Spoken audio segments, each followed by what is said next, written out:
Welcome to Aaron's reading room. Apologies for last time, but we have the technical difficulties sorted out here, and we are here now, and that's what matters. So, thank you, viewers, for checking in. Thank you if you're watching on the replay.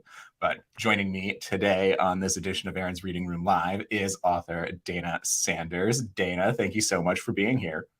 Thank you for graciously rescheduling because of the tech issues last week. So I appreciate you. Yes, of course. Of course. Glad to have you. So I always start with asking my interview guests to show off some covers that they're in love with. Did you bring any covers to show us today? I do. The first I have is, hopefully you can see it, is Vanessa Riley. Mm-hmm. Like that one there. Beautiful. It's very, yeah, it is. And then this is new author. She does a historical mystery. This is the first one, Dead Girls. And I like that Harlem flavor, from the 20s. Uh-huh. Her name is Nakesia Afia, and this is the second book in her series, Harlem Sunset. Mm-hmm. And then we have Alyssa Cole. Oh, of course, yes. When no one was watching. On my TBR list, excuse me. And then we have Yellow Wife, which fits with the title, how golden it is here. Yeah, absolutely. By Sadiqua, I think that's how you pronounce her name, Johnson. And then we have Another Man's Treasure by Joy Avery, if you can see that, like with the, kind of looks like it's elegant or like ballroom with the dress and the grand stairs. And then I have Jacqueline Thomas here. Oh, yes. Oh, Kamani, very nice. Yeah, I like the blue and so all that. And then finally have Reese Ryan here. Oh, of course, yes. Love Reese. Right. And then I don't know what happened to it, but there was a Deborah Fletcher Mello book, but I don't know what happened to it. But those are some of the ones that I really enjoy. Yeah. I've read a romantic suspense by Deborah. It was a really fun read. Deborah Fletcher Mello. She and Jacqueline Thomas are two of my most beloved mentors. So. Oh, that's great. Yeah. So they took me under their wing, and I'm really thankful for that. So. Yeah, absolutely. Yeah. Actually, Jacqueline Thomas told me about you. So. She did. So yes, shout out to Jacqueline for sending you my way. Yeah, which I really appreciate that you reached out to me to come on to my little channel here. It's an honor to have you on. Well, thank you. This is my first BookTube ever interview. I didn't know BookTube existed. I'm sorry if I'm admitting that, but I've been so out of the loop. I know about YouTube, but when I was told about BookTube, I thought, okay, so here I am. So thank you. Yeah, glad to have you. Yeah, I'm behind as well. I know about Book Talk, but I haven't dipped my toe into any of that there. Mostly because I'm afraid to get lost. Yeah, I'm just starting this. I feel like I'll go down a rabbit hole if I at least don't get this down pat first and then move on. So. Yeah, baby steps. Yeah. That. Well, can you share with us where your passion for books came from and what inspired you to become an author? It was my parents. They were both readers. I just grew up seeing them with a book in their hand. My mom's more of an eclectic and voracious reader than my dad, but my dad would read books like Shogun. So I think he still has that book, and that's about 1,000 pages or so. I think he still has the original copy.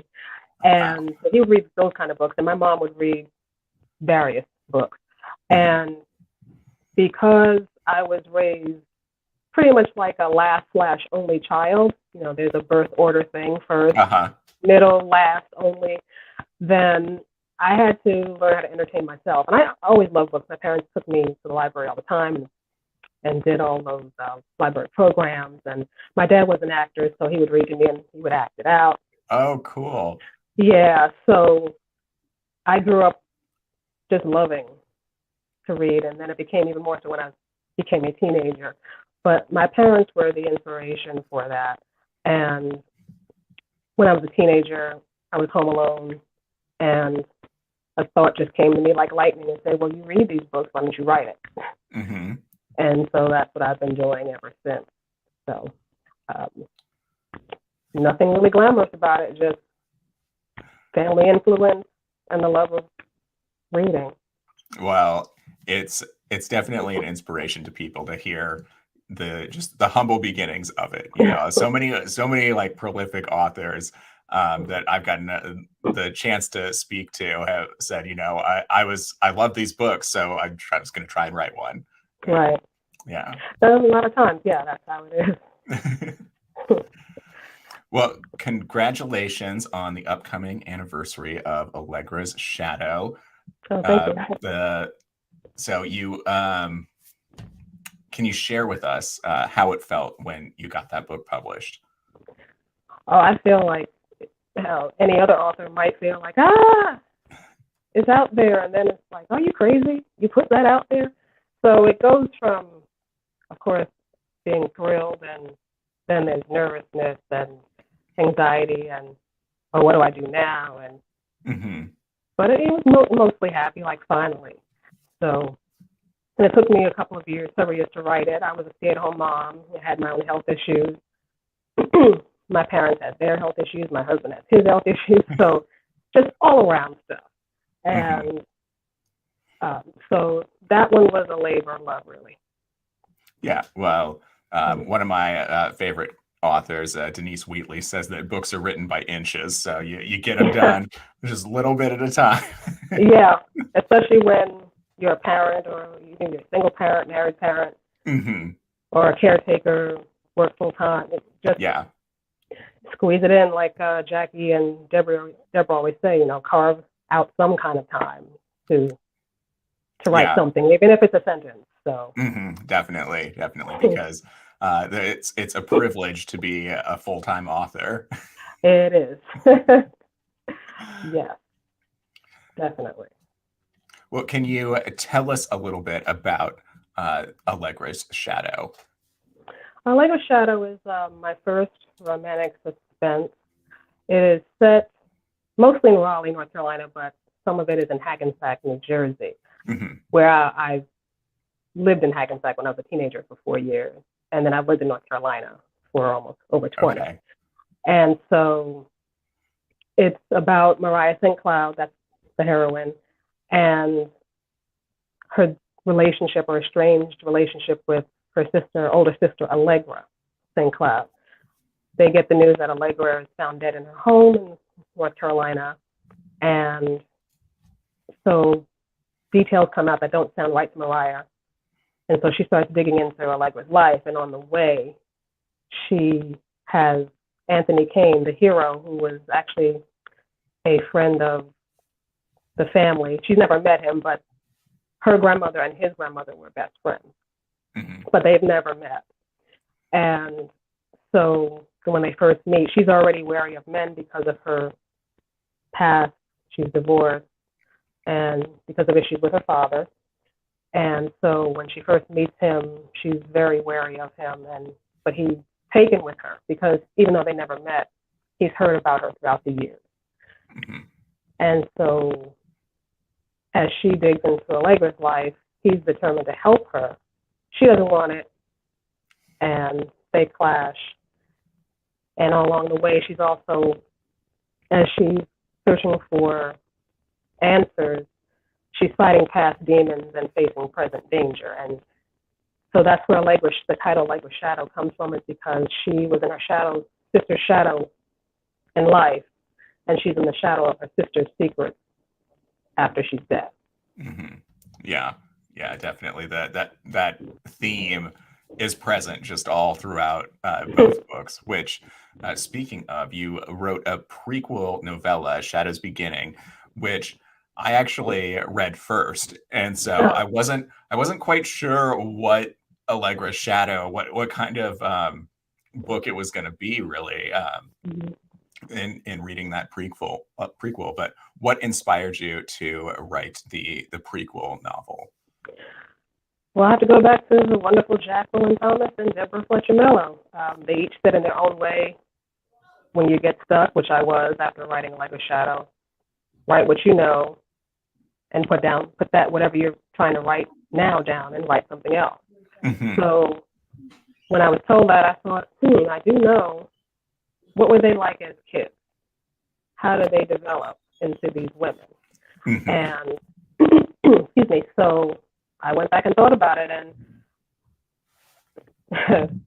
Shadow Beginnings took shape. And I'm fascinated with the relationship between siblings, especially if they're close in age, and especially sisters, since I don't have any. Mm-hmm. And so I wanted to explore what they were like and how they got to where they got to. Yeah. And also delve into more of their parents and the dynamic between them and their parents that they each had, and to lead up to Allegra Shadow. Yeah. It actually had some made the read of Allegra's Shadow really interesting, because there was a moment where Mariah calls her grandmother to pick her up from her father's house, and you don't quite know in just starting from the prequel what happened. And so Right. it was a fun, well, not fun, Not fun, but not fun for but Mariah. right. It was interesting to get that reveal in the book. Right. There were some things that if you read Allegra Shadow first and you go back to the prequel, you go, oh, okay, and vice versa. So yeah.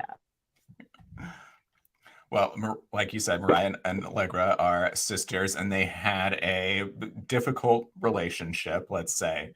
It's very clear that with the depth that these characters had on page, that they've lived in your head for quite some time. So can you share with us how they came to be as people within your creative process? Well, again, that's been over the course of years. Again, my fascination with sisterhood, or lack of it. There aren't many women that I've met that have good relationships with their sisters, and maybe one. Otherwise, it's either complicated or just downright yucky. So I used to watch the Braxton Family Values because I like Toni Braxton. And so when I would watch that, and I always craved I wanted a sister. I wish I had a sister close in age and we could be tight. But after sometimes watching them, when they got along, it was like, oh, so great. And when they got really ugly, I thought, ooh, you can keep it. So, and my husband, he's the eldest of four. He said, you're not missing anything. I said, well, I don't know. Sometimes they say you can't miss what you never had, and sometimes I don't think that's true. Part of me does, and part of me doesn't. So that's where it came in. I look at people like Brandy and her brother Ray J and how close they are. And I've always envied that because I have an older brother, 12 years between us. And because of geography and circumstances, we're not as tight as we could be. So I have a secret and wink, wink of people who have close relationships with their siblings or brothers and sisters. Siblings to me is a biological relationship. Brother and sister is more emotional. That's where that's the way I describe it. So definitely, they lived in my head, and I just, after watching Braxton Family Values and seeing women interact or not with their sisters, I thought, well, something I've always wanted. Let me see how they'll speak to me, because believe it or not, characters do speak to me. I don't know. Maybe other authors can agree with that too, but I just wanted to see how it play out. And I guess in a way it was kind of like me, where Allegra is the firstborn, and she is the image of their father's mother, who died when he was a toddler. So he truly loves her. She's the only one he really loves, I guess you could say. And he did certain things right, but certain things he didn't do right with her. And he ignored Mariah. So, and because she was Daddy's favorite, and she has her grandmother's face, but her father's personality, Allegra. She has his charisma, she's an extrovert. She's very manipulative and Machiavellian and charming, but she's also has no real friends, like her father doesn't have any friends. Yeah. He's a friend to no one, and he has no real friends, and neither Yeah. does she. And excuse me. So I wanted to delve into what kind of person why would she grow up the way she grew up? Mhm. I understand in a way why Mariah grew up the way Mariah is more like her mother, more reserved, Yeah. and she's the other sister. And I understand to a degree how that feels because my brother and Allegra share in common great beauty. My brother was beautiful from birth to boyhood to adulthood. He still is. But he's humble about it. Allegra was not raised to be humble, at least not by her father. And so I felt bad for Mariah as I was writing it. Sometimes, well, they say that artists, I guess painters, when they are really into their work, they go into a trance. And sometimes I think that's happened to me. I don't know, maybe other writers might feel a certain way. And so when you write something and then you look back and go, oh my goodness, the character said that way, the setting was described this way. I can't believe the character did that. Where did this character come from? And so that's what happened to me with Allegra and Mariah, and even in the prequel. And so when I looked down one day and I thought, oh my God, Allegra kind of looks like Naomi Campbell. Oh, Mariah, I'm so sorry I did that to you. Because, I mean, you see Naomi. I mean, my God, she could be 90 and still, Yeah. So, and my brother is like equally beautiful. Not a pretty boy, but he's a very, let's say, beautiful man. But again, he was humble in Mariah. And so to have a sibling or a brother or sister, in this case, a sister who's the eldest, who's daddy's favorite, and who's beautiful, and everybody tells her, and she knows it, and she makes fun of you because you're not on her level as far as society goes when it comes to beauty. And that has to hurt living with that day in and day out. So she always felt wary of not just men, but people in general, because she'd wonder why people want to start hanging out with her. Okay, you never wanted to hang out with me before unless you want to help you tutor you in math or something like that. But now you're coming up to me and asking me stuff. Why? A lot of times it's because they want to get next to Allegra. Yeah. Or even her cousin Kevin, which down south, who was more like her brother than her first cousin. Yeah. And I remember vaguely growing up like that. My brother would take me out to the park or something and meet up with some classmates or some girls, and they would go, oh, hey, Dana. Something like, oh, your shoes look so nice. And as children, we live by our instincts until we get older and the society beats it out of us and says, live by your logic. Yeah. But so when something doesn't feel right, you may not have the words for it. But I sensed the words were nice, the tone was nice, but there was energy there that was not nice. And it was, let me talk nice to the sister so I can get next to the brother. Yeah. So in that way, I understood where Mariah was coming from. And it was, of course, easier to have empathy for her than it was for Allegra, but I found it for Allegra too, in a way.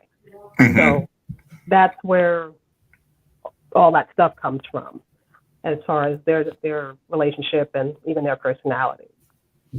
Yeah. Well, my friend Nicole here says she knows what you mean, that she has 3 sisters and only speaks to one of them. Oh no, I'm so sorry. Oh, goodness. And Alicia's here. Hey, Alicia, no worries about being late. Not a problem. Well, like you've mentioned, there's a rivalry between the 2 sisters.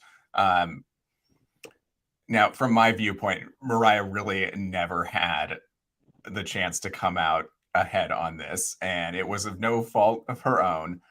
She's a very nice person, and it's really difficult to see her struggle, not just to gain, like, she's not wanting approval at all. She just wants to be accepted as a sister, and it's just a long, rough road of that throughout the book. So can you talk about a little more about this dynamic?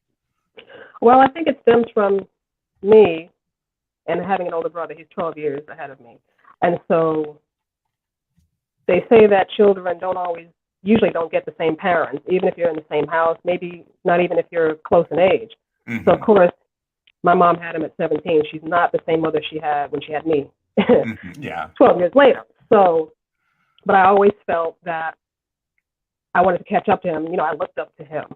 And by the time I was 6, he was out of the house in college in a place that was so cold it would make your bones rattle like ice chips in a glass.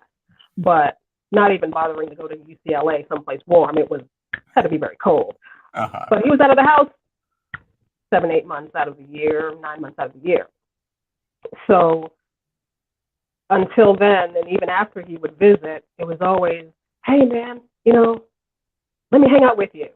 You know, looking up to them, I think it's a natural thing for a younger sibling to look up to the older one. Absolutely. And catch up to them. It took me well into adulthood to realize he has 12 years on me, 12 years life experience. I'm not catching up to him.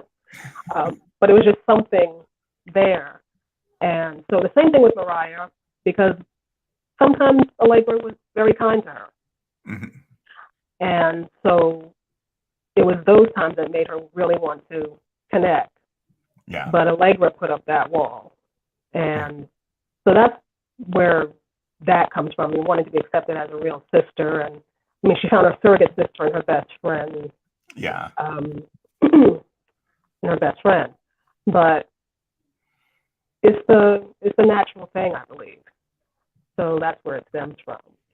Yeah, and thank you for mentioning that. Yeah, her childhood friends, she even says it, quality over quantity. She was just had these two really tight friends, all with her throughout most of her life, which was really great because she definitely needed that support. Yeah, if she didn't have that, I don't know what she would have done. So yeah, they filled in that void. Yeah. Well, the other person responsible for shaping Mariah's character in not the best way was her father. Can you speak about their relationship and what inspired his character in the book? Well, my dad, which is the opposite of this man, his name's Robert St. Cloud, and he was raised by adoptive relatives who had a lot of money, you know, rich adoptive relatives. His mother died when he was a toddler, so he never had that maternal connection, or not much of it. And his adoptive relatives treated him more like a son than a cousin. And they spoiled him on some things, but certain things, and you know, with certain things they did not, they drew the line at. But for the most part, also patriarchy plays a part in that, because he was a boy. So, of course, you're treated as someone more special than if he had been female. But he, because of his upbringing, he is very, like I said, charming, handsome, and he knows it. Great talker, extroverted, but there's that, you know, devious side to him, that lack of empathy for some things or some people, and just this about me attitude for the most part. He's not one for self-reflection. If something goes wrong, it must be somebody else. It's not me. Yeah. So, and because he loves Allegra so much and has no room in his heart for Mariah, of course, fathers don't always realize the impact they have on daughters, and that relationship really needs to be explored more. And so my dad was very much the opposite. He was more, still is actually. Growing up with him, he was happy to have a daughter when he found out that he said, I have a son, which is, my brother is not his biological child, but he said, I already have a son. I have me a girl. That's great. And so he never gave me, or put limits on me, like, well, science and math is for girls, for boys kind of attitude, or girls wash dishes and boys take out the garbage kind of issue. No. I grew up in a house where both my parents cooked, cleaned, took out laundry, took out the garbage. My brother, when he was home, he would take out the garbage. When I got old enough to do it by myself, I took out the garbage in addition to washing dishes and stuff. Yeah.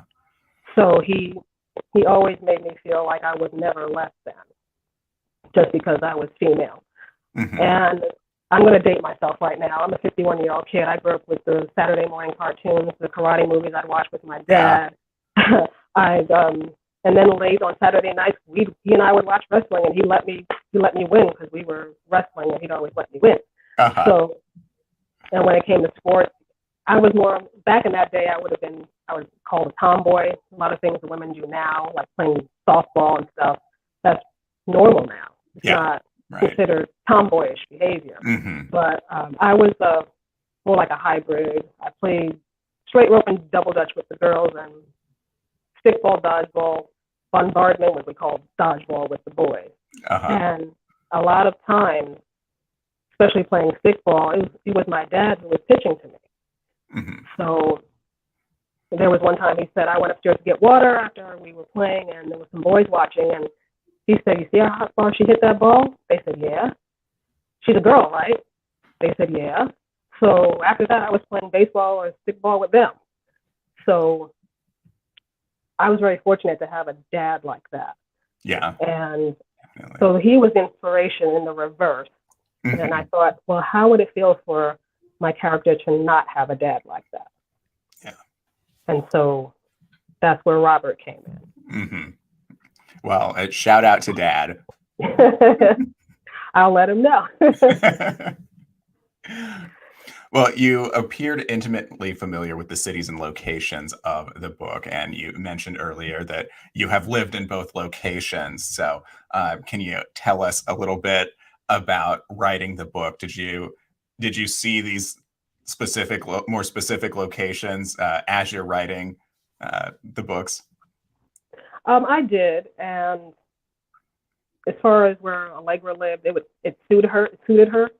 Mm-hmm. And because where she lived in North Hills, they do have some, sprawling, really large houses, and near the Crabtree Valley Mall and all the amenities and things. So, Mm-hmm. and it's in North Carolina where her father was from, so she wanted to stay close there.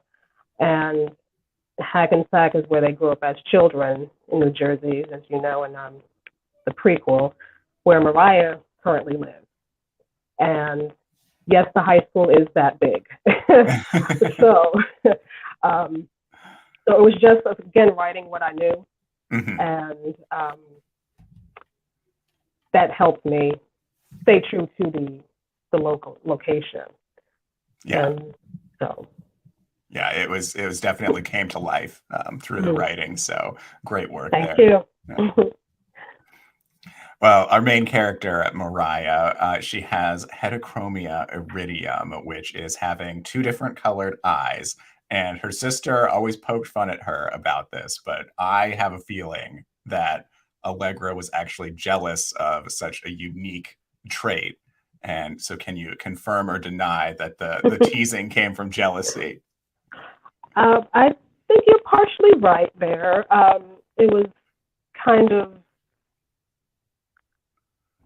it made Mariah stand out. That was her otherness quality in the family. Mm-hmm. Allegra had her beauty and her charisma. And Mariah had this unique feature that nobody knew where it came from in the family line. Mm-hmm. So a part of her might have been jealous about that. Also, as the oldest child for almost 4 years, as the only child for almost 4 years, she had both her parents' attention until then, in some way.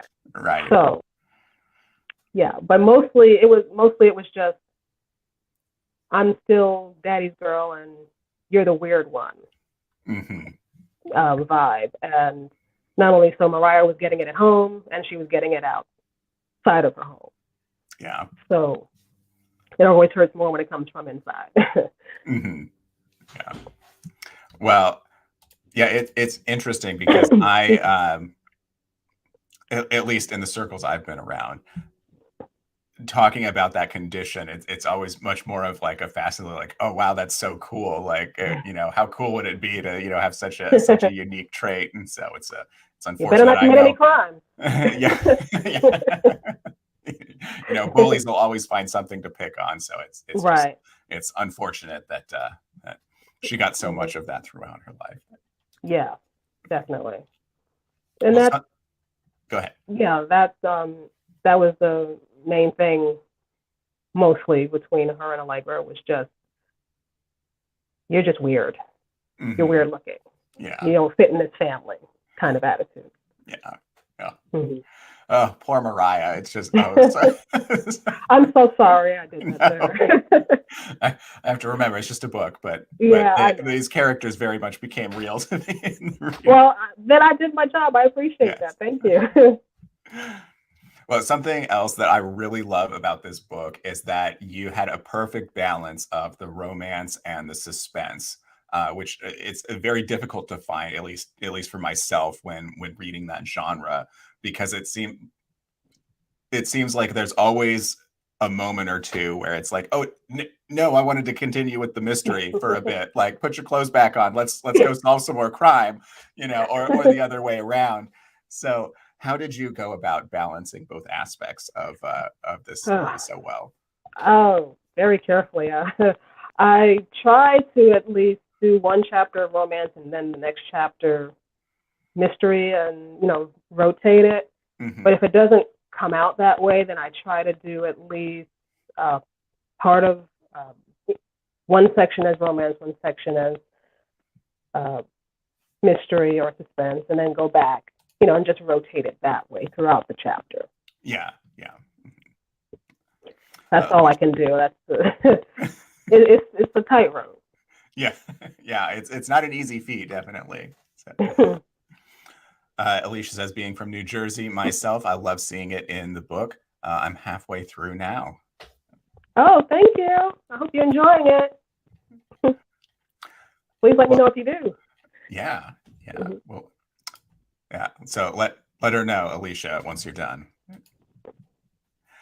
Well, are you working on anything right now that you can tell us about? I'm working on actually, it turns out to be a related book to Allegra's Shadow.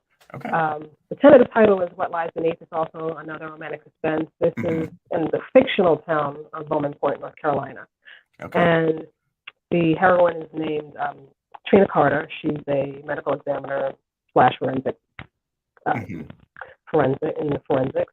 And Maxwell Bowman is a family lawyer, also a descendant of the founding family. And um, they have been estranged or haven't even seen or talked to each other since high school graduation. Back in their senior year, they were secretly dating, and then graduation, he takes off and says nothing. They had planned to have a little trip after graduation, and he just bounced. Hmm. And he's only returned to town because his father, William, call him Big Jack, or the Judge Bowman, had a Uh-huh. stroke. And Trina is unique in her town because she is the only child of her generation to skip a grade. And so that makes her stand out. Hmm. She has a very feisty personality that also makes her stand out. Yeah. And her mother, Sarah, disappeared when she was a baby.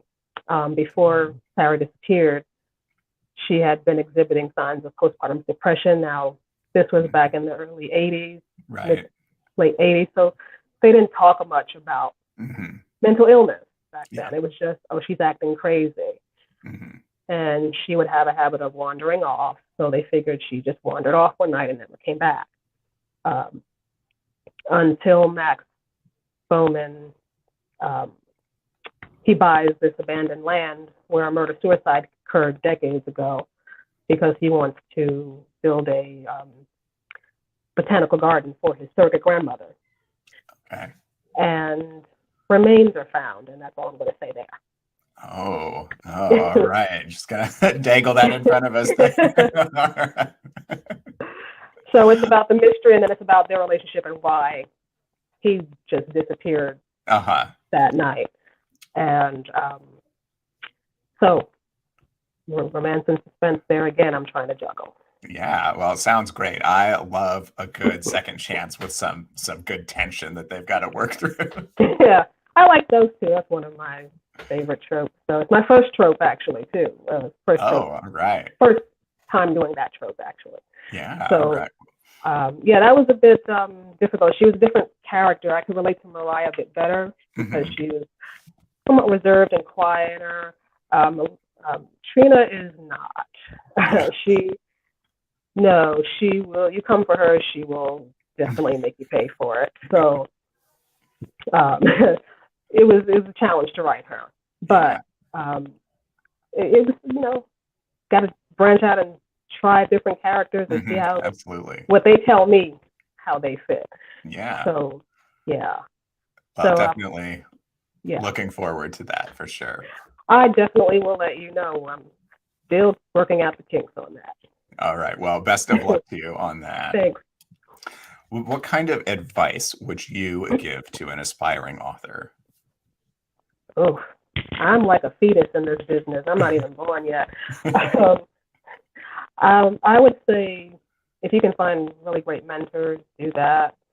If you can look online and go to places, there used to be something called the Passionate Pen online that would talk about agents and publishing companies to be aware of or wary of. I don't know if they still do that. Oh, okay. Joining a writers association, which I've been very bad at, but I'm going to get on that. And also, I would say if you see a vision for yourself, create a mind map. Okay. And what that is, if nobody's heard of it, your purpose goes in the center. So for me, it would be writing in the big bubble. And then let's say you want to do more books. So you go, the next bubble out from that would be publishing, and then the next branches would be titles of your book or untitled. If you want to do advocacy work, you connect that to your writing. If you want to do TV movies or stuff, do film production. Just, it's like a bubble map, but it's called a mind map. Okay. Excellent. Yeah. Great advice there. Thank you. Yeah. Well, Tyra Banks did that. So I heard Tyra okay. Banks did that. So I figured, why not try it? You're dropping all these childhood crushes that Oh, well, hey. Well, lastly, Dana, where can everyone follow you online? Well, I'm on Facebook, Dana Sanders Hill fan page. I'm on Twitter at Dana Sanders Hill, Instagram at Dana Sanders Hill, and my email is danasandershill@gmail.com. I have yet to branch into TikTok and all that. I'm kind of scared of that, but I guess eventually I'll try it. Well, the best of luck to you. Thanks. I also, before I forget, I wanted to let everyone know that for anyone who's read Allegra's Shadow, I have a trivia question, and the first 25 would get it right. If they email me the answer, I will send them an exclusive interview that I had with Mariah. She just spoke to me one day and said, "Hey, we need to talk." So that would be exclusive interview with Mariah. The question is, what gift did Anthony give Mariah? All right, listeners, take note, and I'll go ahead and retweet that in the next few days here to give it some more press there. Thank you. Well, Dana, thank you so much for joining me on my channel today. I've had such a great chat with you, and looking forward to all you've got coming out. Well, as soon as it's done, if you're still around, I will definitely reach out. All right. I appreciate that. Thank you so much. All right. Thank you. You have a good night. Yeah. Viewers, the next time I'll be going live will be the Reading Room Book Club. It's the live discussion of This Time Next Year by Sophie Cousins. So that'll be Monday, January 30th at 10 p.m. Eastern and 7 p.m. Pacific. So other than that, have a good night, everyone, and we will see you next time. Thank you, everyone. Night. Bye.